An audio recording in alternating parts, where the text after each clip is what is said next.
रुद्र महात्म्य में देवगुरु बृहस्पति जी ने कहा, देवेंद्र, सृष्टि के प्रारंभ में विराट पुरुष की नाभि से एक विस्तृत कमल उत्पन्न हुआ, जिससे कमलासन ब्रह्मा उत्पन्न हुए।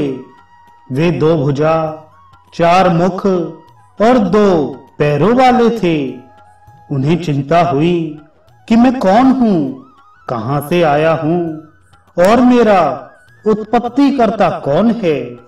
इस प्रकार चिंतित होते ही हृदयस्थ देवता ने कहा, तुम तप करो। यह सुनकर ब्रह्मा जी ने महान तप किया। चतुर्भुज योग गम में सनातन विष्णु का कमलासन ब्रह्मा ने 1000 वर्ष तक समाधिस्थ होकर ध्यान किया। इसी समय नवीन मेघ के समान श्यामल चतुर्भुज भगवान विष्णु आयुध एवं दिव्य अलंकारों से अलंकृत हो बालक रूप में ब्रह्मा के सामने प्रकट हुए। समाधि से जागकर ब्रह्मा उन्हें देखकर चकित हो गए। भगवान विष्णु ने हंसकर कहा, वत्स, मैं ही तुम्हारा पिता हूं। ब्रह्मा स्वयं को उनका पिता मानते थे। इस प्रकार दोनों में विवाद होने लगा। उसी समय तमोमय रुद्र ज्योतिर्लिंग रूप में प्रकट हुए। हंस रूप में ब्रह्मा और वराह रूप में हरि 100 वर्ष तक क्रमशः ऊपर नीचे आते जाते रहे, परंतु उसका अंत ना पाकर असफल हो उन दोनों ने लौटकर भगवान शिव की स्तुति की। प्रसन्न हो भगवान भव दर्शन देकर कैलाश चले गए और वहां समाधि में योगी रुद्र के दिव्य 5 युग बीत गए।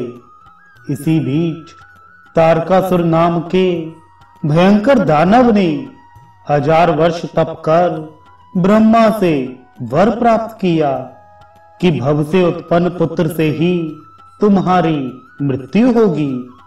वर प्राप्त कर तारकासुर ने देवताओं को जीतकर महेंद्र का स्थान ग्रहण कर लिया।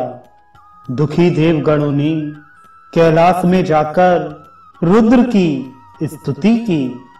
शिव ने कहा, वर मांगो। उन लोगों ने नतमस्तक हो प्रणाम पूर्वक कहा, भगवान ब्रह्मा ने तारक को यह वर प्रदान किया है कि शिव शक्ति से उत्पन्न पुत्र ही तुम्हें मारेगा। इसलिए भगवान, आप हम लोगों की रक्षा करें और विवाह करें। स्वयंभुव मनवंतर में दक्ष प्रजापति की 60 कन्याएं हुई। उनमें एक सती नाम की भी कन्या थी। उसने 1 वर्ष तक आपकी पार्थिव पूजा की। उस सती को आपने वर प्रदान किया और वह आपकी प्रिया हुई। उसके पिता दक्ष ने आपका अपमान किया और दक्ष से उत्पन्न शरीर को सती ने यज्ञ में समर्पित कर दिया। उस सती का दिव्य तेज हिमालय में प्रविष्ट हुआ। अब वह अपना शरीर छोड़कर हिमालय तथा मेना की पुत्री पार्वती के रूप में उत्पन्न हुई है।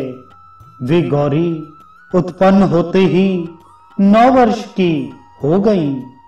आपकी प्राप्ति के निमित्त उन्होंने 100 वर्ष तक जल में रहकर, 100 वर्ष पंचाग्नि का सेवन कर, 100 वर्ष तक वायु मात्र का पान कर और 100 वर्ष तक बिना सांस लिए आकाश मंडल तथा चंद्र मंडल आदि में रहकर तपस्या भी की है।